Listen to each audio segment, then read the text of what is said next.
A month ago, I started with $1,000 and one goal: to start a successful dropshipping business. If you've seen some of my other videos, then you know that your boy has been taking mad L's in dropshipping. So I decided that this time I'm going to put as much effort as possible into finding good products, making a dope website, and some high converting ads. And most importantly, just learn as much as I can about this business model so I can finally either put it aside and say this isn't for me, or get rich. It's the only two options. Dropshipping has changed a lot since the last time that I tried it. People are doing anything to try to make their products go viral nowadays, from straight up roasting their own products to having some out-of-pocket hooks just to get people to keep watching. It's wild out there. So to catch myself up and try to figure out what kind of products and strategies are working right now, I just started scrolling through other dropshippers videos on TikTok. This is pretty easy to do because TikTok is just an algorithm beast. So if you start a new account and start liking other dropshippers videos, before you know it, your feed looks like the wild west of capitalism. If you're a guy in your 20s and you don't have a Lamborghini, you should actually sit down and have like a serious discussion with yourself as to why you don't have a Lambo. So by using the strategy of scrolling on TikTok, I found a bunch of different products that had potential, and I just started keeping track of them. But the first one that stood out to me was this product right here. It's a heated hairbrush that girls can use to straighten and curl their hair. I saw a bunch of other accounts running very similar products, and I'm pretty set on trying to make a store targeted to females, as they're usually more impulsive buyers. There's more emotional angles you can take when advertising, and they probably don't know that there's some 22-year-old nerd who just wants an E36 M3 that's behind it. I was able to find a bunch of really high quality photos that made it super easy to build a website. So while I was doing that, I ordered the product to my house, started making videos with my sister to post on TikTok and make ads for, and then once I had enough content and a finished website, I started running ads at about $100 a day, broad targeting with 3 main ad creatives in 5 separate ad groups, and I just let it run while killing ads that don't perform well.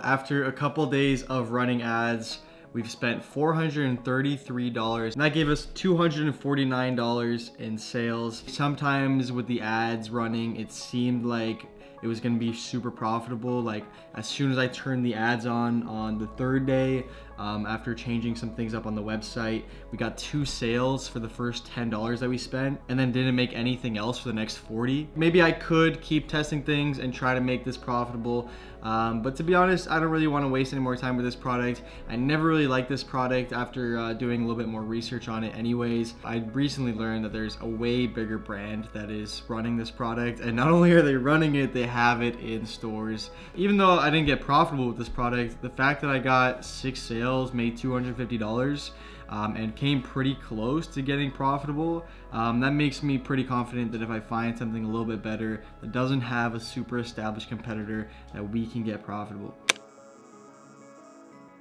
So I went back to the product list that I first made when I was looking for products to sell, and there's one product that really stood out to me that I decided pretty much right away I'm going to try to sell this, and it's this rainbow window film. Basically, you put this stuff up in your room and it turns the sunshine into rainbows. The margins on it are insane. The main competitor is selling this for $24.99, and you can source it for less than $2. And they've already proven it can go viral by gaining more than 30,000 followers in less than 2 weeks. So once again, while I waited for the product to get to my house, I built out a website and I started making ads with whatever content I could find on this product online, which wasn't much, but after the first day of running ads, I did manage to make a sale, which was a good sign. And on day 2, I made another sale, but the ads were not performing well and they were far from profitable. After a couple days, I ended up spending over $200 to make $50 in sales. The product did arrive to my house a couple days later, so I was hoping I could make my own creatives and that way I could get better performing ads. But what I wasn't anticipating was the fact that I live in Canada and we haven't had sun here in over 3 weeks. So I literally cannot make any videos of this product, and we're running out of time, so I have no choice but to put this product aside for now and move on. So we're moving on to product number 3, and this is going to be the last product that I try. And to find a product that has the most potential of success, I've been using the AdSpy PP ads. I've been looking for products that have done well in the last 60 days and that competitors are still running ads for. And by using that criteria, I came across this product. It's like an electric facelifter jawline tool. The main competitor for this product has been running ads on it for over 6 months now. They've spent over $300,000 in ads, and after tracking their website sales, I can see they've made over $3,000 in sales in the last 3 days with a really basic website and not great photos. Some might say that a product like this is oversaturated, but from what I see, there's a lot that can be improved about this store, and I can use PP ads to copy their ads that have already been working for them and skip the entire testing creatives part. So yeah, PP ads is a really dope platform if you want to take dropshipping seriously, and if you guys want to test it out, you can get 20% off by using the link in the description. All right, let's build this store. So I called the product the Lifty Face Toner Handset, and I priced it at $50 US, which is 69 Canadian.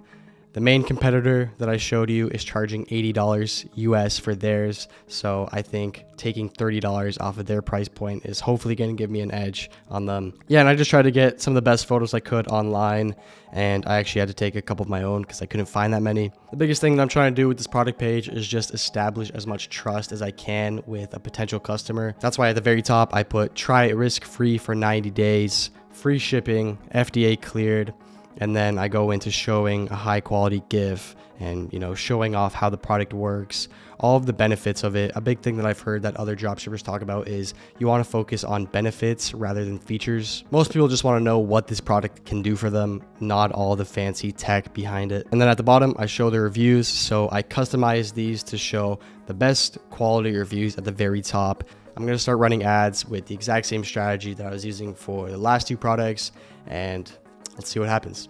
On day 22, I spent $86 on ads, and that brought 380 people to the website without a single sale. So I figured there's a problem with my product page, so I lowered the price of the product to $34.99, and I changed up the photos on the website. On day 2, I spent another $114 on ads, which brought another 513 people to the website, and I still had 0 orders.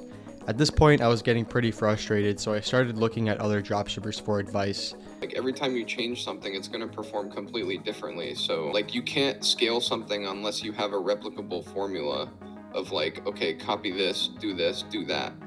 So you need to stick to something if you want any chance to scale it. Otherwise, you're basically just relying on luck. Yeah, I've been listening to guys like every other YouTuber says something different. Yeah, but they're all following the same method. Like if they scale vertically, then that's what they do. That's what they do every time, right? So like they're following a completely different method, but they're sticking to a method, which is what I'm saying. Like our methods are all different, but if you mix them and do random shit, it ain't gonna work. I've spent the last day trying to optimize this product page, doing everything I could think of to try to get a person to look at the page and want to buy the product.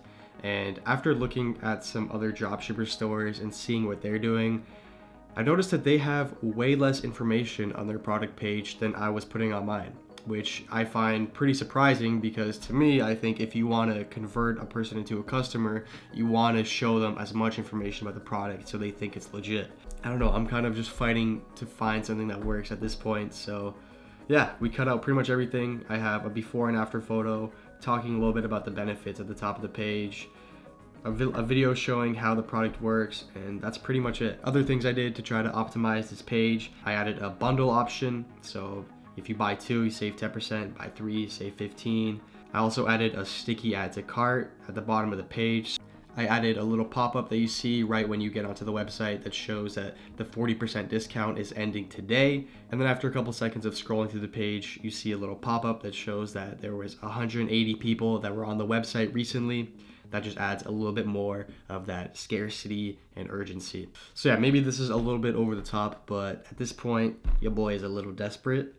We have 2 days left before the end of the month, and I have $180 to make this product work. So it's time to start running ads again for the next 2 days and just pray.